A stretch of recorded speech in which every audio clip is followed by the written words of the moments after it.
Révélation choc sur l'affaire de l'abattoir. Sur le plateau du Grand Talk, Tiotiao Soro brise le silence. Selon lui, la casse ne viendrait pas d'en haut, mais de la mairie elle-même. Qui a vraiment donné l'ordre? Restez jusqu'à la fin pour connaître toute la vérité. Quel a été votre sentiment face à ce déguerpissement quand on sait que le quartier abattoir était naguère considéré comme l'un des bastions du RHDP? Exact, c'est exact. Nous avons vécu cet événement avec beaucoup d'émotion, beaucoup de compassion à l'endroit de nos frères et sœurs de l'abattoir. Alors, nous sommes sur une chaîne de télévision et nous sommes acteurs politiques. Ouais. Je voudrais dire que il faut qu'on change la façon de faire de la politique. Un acteur politique, quand vous menez une action, il faut avoir le courage de le dire à la population pourquoi vous menez cette action.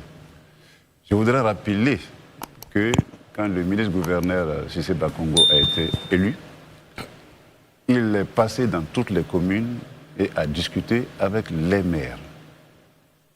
Et il a posé la question à chaque maire en disant « Moi, je suis nommé, vous êtes élu. Dites-moi, qu'est-ce qui vous gêne dans votre commune ?» Et c'est la mairie de Port-Boué qui a présenté le quartier abattoir comme un nid où il y a des armes, un nid où il y a la drogue, un nid où ils ne peuvent pas pénétrer et un nid d'insalubrité. On a bien vu la mairie de Port-Boué après réagir justement par rapport au point. Il y a eu une réunion. Aujourd'hui, heureusement, on peut dire des choses, mais le temps nous rattrape.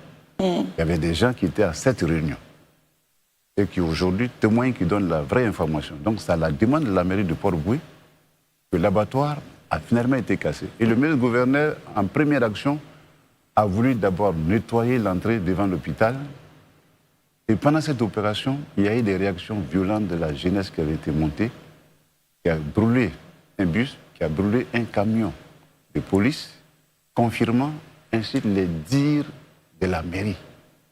Et donc la réaction a été très violente de nettoyer l'abattoir pour des raisons de sécurité. Non, monsieur le candidat, j'aimerais qu'on s'arrête un peu là-dessus. Voilà. Arrêtons-nous là-dessus pour bien comprendre. Oui. Vous nous dites qu'à cette époque-là, il y a une réunion. Le ministre-gouverneur s'est présenté comme quelqu'un de nommé, donc pas d'obligation vis-à-vis des populations, mais en réalité vis-à-vis du chef qu'il a nommé. Exact. Et puis les maires, eux, ne peuvent pas y réagir. Donc la mairie propose un plan et dit, nous, on vous propose ce quartier-là. Absolument. Mais on a bien vu comment la mairie a réagi, avec un communiqué, disant ne pas comprendre, enfin bref. Mais oui. Et vous nous dites que ça a été arrangé auparavant. Et c'est pour ça que je dis qu'il faut faire la politique autrement. J'aurais bien voulu avoir le maire en face de moi. Vous savez, quand moi j'ai été nommé DG en 2021 ou 2021, la CIR a des lignes qui partent en mer du phare de Port-Boué marché de nuit et qui vont jusqu'à la CIR.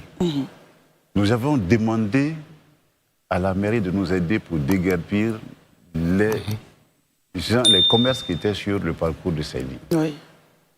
On a préparé l'opération, on devait la faire mercredi. La mairie de Port-Boué est allée faire une réunion le dimanche à Tofiato, c'était un autre quartier précaire, en bordure de mer, et pour dire à la population que la CIR voulait casser Tofiato. Alors qu'il y avait une entente auparavant. Nous avions demandé simplement de déguerpir ceux qui étaient, les commerces qui étaient sur nos installations. Heureusement, la jeunesse de Tofiato a écrit à la CIR. Elle a écrit au ministère des Mines et du Pétrole. Elle a écrit à la présidence. Quand nous avons été saisis lundi, nous avons supprimé, nous avons reporté l'opération de déguerpissement. Nous nous sommes rendus compte que la mairie voulait profiter d'une opération de la CIR pour casser Tofiato. Et ce n'est pas responsable. Je l'ai dit au maire, qui a convoqué une réunion le vendredi, à laquelle réunion j'ai envoyé mon DGA qui était un Français. Le maire était furieux. Il a dit des mots colorés, des mots irrespectueux. Et à la fin, il a proposé une convention, laquelle convention est encore sur ma table, où il nous demandait de nous engager à mener l'opération qui lui permettrait de casser Tofiato. Nous avons dit non. Tofiato n'a pas été cassé. Donc c'est pour dire que en fonction des informations qui sont remontées par ceux qui dirigent les populations, il peut y avoir des actions qui sont violentes alors que ce n'est pas justifié. Et pour moi, l'abattoir a été cassé dans ce sens-là. Parce que la mairie a présenté l'abattoir comme un nid dangereux où il y a des armes, où il y a de la drogue, où il y a la prostitution, et un endroit d'insalubrité qu'on ne peut pas gérer. Très bien. Et j'ai trouvé ça irresponsable. Alors, Louis-Marie, comment vous continuer? La prochaine préoccupation va dans le même sens. Le déclassement des quartiers tout le long de la route de Bassam. Oui. Vous en avez une idée clairement là-dessus. Exact. Et ça, c'est une revendication majeure aujourd'hui qui est partagée par les populations. Quel engagement précis prenez-vous sur ce dossier? Alors, nous avons décidé de traiter ce problème avec l'État de façon définitive. D'accord. Voyez-vous, à Port-Boué et dans la zone portière, il y a un certain nombre de quartiers. Donc, nous connaissons les habitants de la route de Bassam. Il y a Zimbabwe, il y a Tofiato. Ce sont des endroits où des populations sont installées depuis plus de 60-70 ans. Hier nuit, j'étais dans la cité du port, où il y a près d'une vingtaine d'habitants qui sont là-bas, une vingtaine de familles qui sont là-bas depuis 70 ans. Ils n'ont pas de titre de propriété et à tout moment, on peut leur demander de partir. Nous pensons que ce n'est pas juste, ce n'est pas bien de maintenir des populations dans une telle situation. Nous allons engager ce dossier auprès des autorités. Parce que nous savons que le président Alassane, il a un cœur et on ne peut pas chasser d'un coup ces populations qui sont là.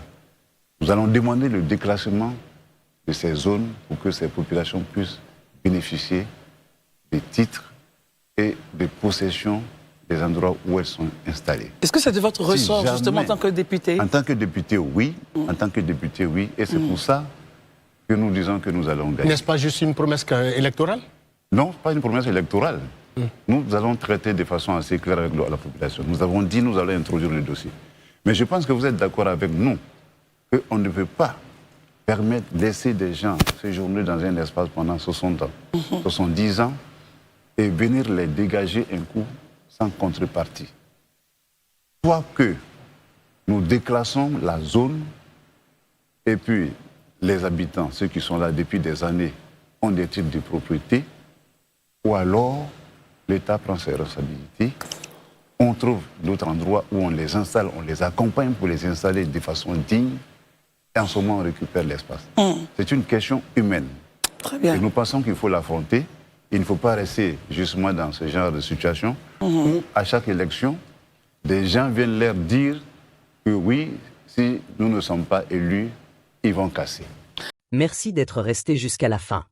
Donnez votre avis en commentaire. N'oubliez pas de vous abonner, de liker et d'activer la cloche de notification pour ne rien rater de nos prochaines vidéos.